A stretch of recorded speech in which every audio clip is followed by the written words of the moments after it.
You know, a lot of people nowadays, they want to run their own business because think about it. Why do you get a job? You get a job because you want money. But why do you really want money? You want money because it gives you freedom.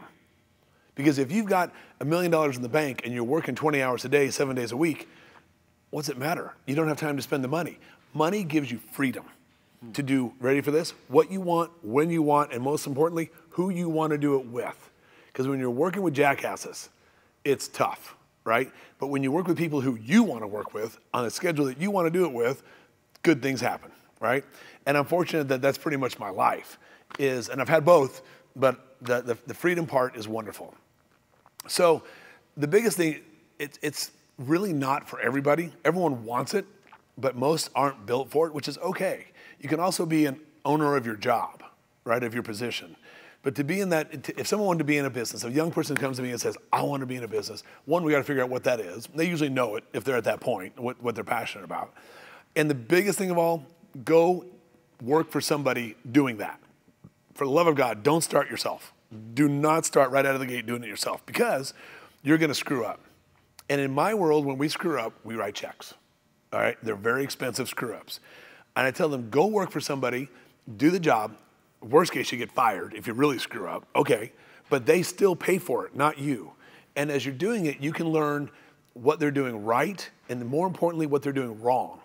Make those pivots, get that year or two of experience, and then transition into your own thing, having some knowledge behind you that you haven't written the checks for. Because when I make mistakes, they're thousands of dollars, sometimes a lot more than that. So yeah, I just would say, before you think entrepreneurship is easy, and it's not, we make it look easy. That's what's tough. My wife tells me this all the time. We entrepreneurs, anybody that's successful, any way you want to deem successful, right?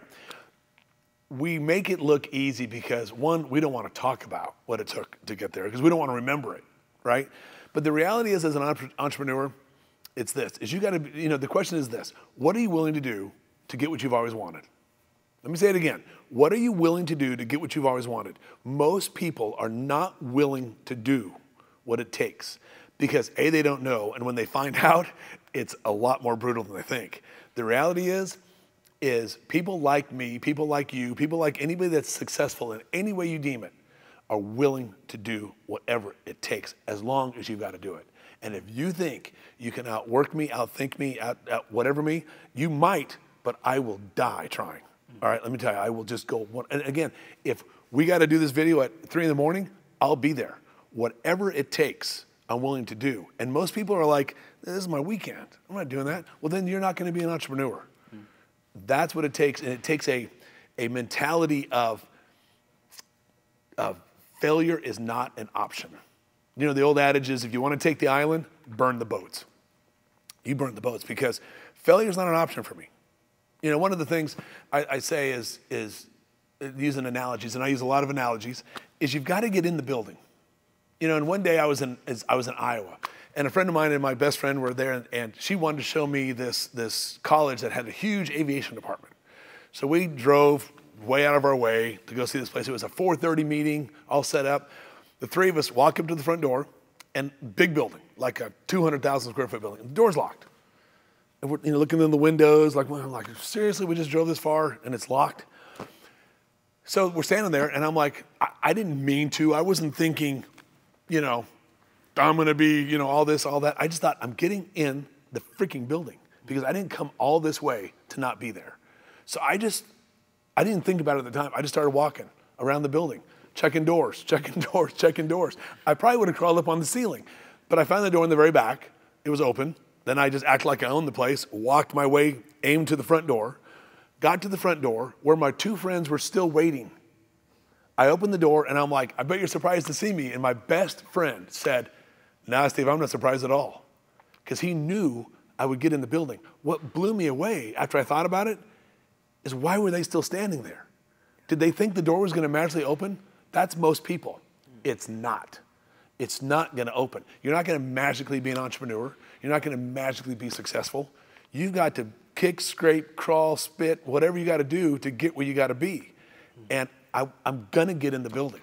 If I had to dig under it, I would have gotten in the building, but I'm getting in the building. That's the kind of fangs I talk about. Successful people, we all have fangs like a snake up in our mouth. We don't want to use them. We don't even like it, right? But if someone gets in our way, those fangs will roll down, figuratively, and it's game on. Because if you think you're gonna take my success away from me, you better bring your A game, all right? And most people will be like, well, I tried really hard. No. You know, in the military says, you know, what's the first, the second place is the first loser, right? I don't like being the first loser. Sometimes you are, you know? And, you know, it gets to failure. You know, people are so scared of failing. I mean, you just have to be comfortable with the fact. You know, you have to be comfortable being uncomfortable. And failure is gonna happen, whether you like it or not. But if you wanna overcome failure to a high degree, you know how you do it? You fail at 100%. Fail at 100%. Two things happen. One, you don't fail near as often, all right? And when you do fail, sometimes if you fail at 100%, it's just not in the cards. Sometimes it just isn't meant to be. But the only way that I'm literally not in the mental institution, I wish I was joking, is because when you have failures, it's tough. But if you fail at 70% and you look in that mirror and you know you could have done more, that's where the stress, the anxiety, the lack of confidence comes in. But if you've done everything, and most people don't even know what that is, but when you've failed and you've done everything possible and it still wasn't in the cards, well, you know what? It happens. Life is life. Move on and go get better. That's how I overcome failure, is because I'm gonna get in the building, and sometimes the building kicks back, you know? But as long as you've given 100%, what else can you do? Hey, listen, thanks for watching my podcast. Listen, we have got so much more content coming your way. I would love for you to join our community and be part of quality people, lifting people up to go do quality things and create success in life. But either way, really appreciate your time, and I hope you got something out of it.